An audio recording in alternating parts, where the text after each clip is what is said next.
Okulambula afunye mu nteekateeka ya PDM mu Kampala olunaku olwaleero Pulezidenti ne Maama Janet Museveni era minisita w'ebyenjigiriza n'ebyemizannyo bakutandikidde Kyambogo ku Yunivasite gye basinkanidde abalunzi b'enkoko n'embuzi abakolera ku ttaka lya Yunivasite.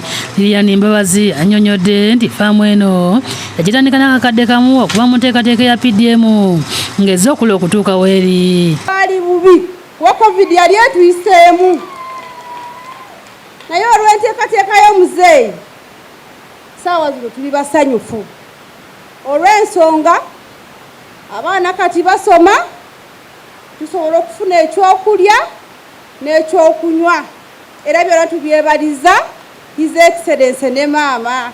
Awulidde maama ne pulezidenti ebimu ku bimusoomooza era n'abasaba okwongera okumukwasizaako. Era obuzibu bwe nnina obulala bwa sipeesi olw'ensonga wendi si wange mukama wange w'ekitiibwa. Pulezidenti amuwadde ettaka eriwezaako yiika 2 ogaziya pulojekiti eno n'amuwa n'ensimbi obukadde 10 azongeremu saako obukadde obulala 10 eri buli aganyuddwa mu PDM mu kitundu kino. Ngenda kuwa mukyala Mbabazi miliyoni 10. Mbabazi 2 acres of land. Njagulira Mbabazi eka 2. Then I have heard that there are other farmers. Era ntegedde nti waliwo abalimi abalala. Since I'm here, I will also 10 of them. Bali 10. Bemulonzeemu naye olw'okuba kati wendi.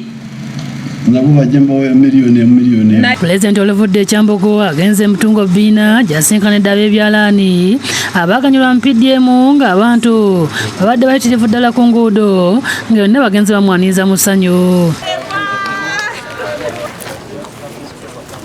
Asoose kulambula batunzi n'oluvannyuma n'asinkana abantu abakuŋŋaanidde ku kigo kya St. James Bbiina. Ena abamu baganyuddwa mu PDM bamubuulidde bye bakola mu nsimbi zino.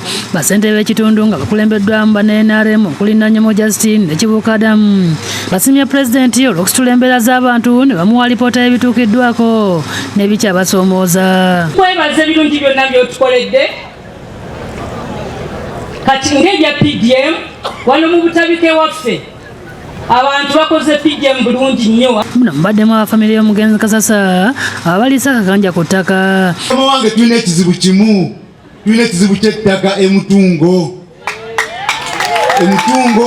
twagala otuyambe His Excellency. Akulira Mbuya 1 ne Mbuya 2 Myogasako omwegattira abatunzi b'ebyalaani nga Ewini Muhiri asiimye gavumenti olw'obuyambi bw'ezze bawa. His Excellency tusomesa abaana okutunga saako yaffe tuganyibwa mu bwe tuti abakyala twali tukola tufunye emirimu. Abakyala oye abakyala jju abakyala nabo balina akasente k'ekikyala wanu ku bw'emyoga nekya His Excellency tukwebaza okutuwonya bamanirenda. Bano pulezidenti abategeezezza nga bwali omusanyufu olw'ebintu bye bakola naddala abavubuka. I'm happy to see the group of my girl there. Abo babudde okwetanira obulimi n'obulunzi nga engeri yokka basobola okwejjambwavu. There are 4 forms of wealth. Yensonga lwaki babadde bakikatiriza nti bannange waliwo amakubo 4 agakola obugagga. First category is commercial agriculture.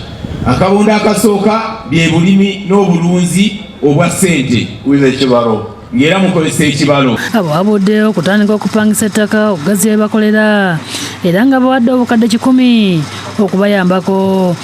Nga mbategedde ngenda kutandika okwongera mu kapito yammwe.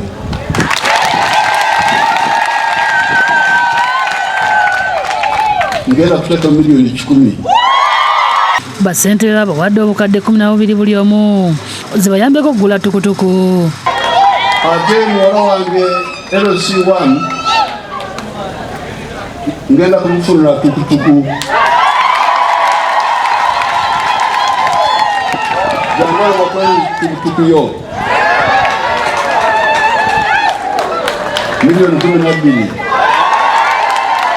Pulezidenti okulambula kufundikidde ekisaawe kya Mubuze Nakawa ngenda bakulembeze ku mitendera egy'enjawulo bamubuulidde engeri agenda okuwangulamu akalulu mu ggwanga lyonna. Meeya wa Kampala Central Salim Uhuru atuusizza obubaka bwa bannakampala ku ngeri gye bakyatawaanyizibwa mu musolo gwa KCC.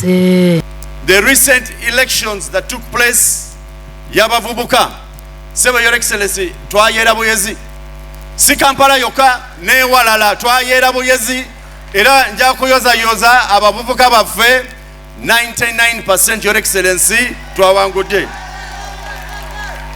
sebo ekitiibwa nja kutuusa kulamusa kwa bana business abasuubuzi baffe ba Kampala bakwagala nnyo era ensonga zaabwe ezisinga wazikutteko. For example, ensonga ya ifris bakwebaziza, penalties zonna waziwevinga, containers zebawamba URA noziwevinga, bakyabanja ki bagamba kigambo kimu your excellency, values ya URA zikyali waggulu, basaba bakendeze ku musolo bagende maaso okuleeta emaali mu Kampala.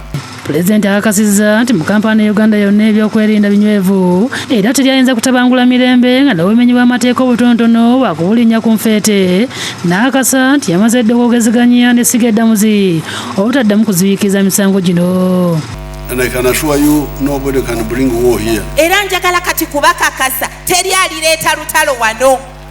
Because we have got a lot of strength. What we are dealing with now kakati kyetuliko kakati is crime. Kyetuliko kakati bwe bumenyi bw'amateeka. Ayogedde ku ngeri bakontrakita baweebwa emirimu gy'okuzimba enguudo gye bakikolamu ngeri ya gadibengalye ono ezoononeka mu kaseera mpawekaaga. Naye olw'okuba sisobola kubeera buli wamu bannange mwe abakulembeze mwe muyina okubeerayo okubirondoola. The structure is up there. You report to the Minister of the Presidency or Minister of Local Government. Enteekateeka weeziri structure weeri musobola okulopa ewa Minister wa President musobola okulopa. And then we come in. Ate ffe ne tusobola okuyingira. Olugendo lw'okulambula abaaganyulwa mu nteekateeka ya PDM n'ennyingiza y'Abannayuganda wakulukomekereza olunaku olw'enkya ku kisaawe Kololo. Ismail Nsuuga, Shamshad Nalojja ne Robina Nantale be bakusakidde eggulu lino ku lwa Bukedde TV.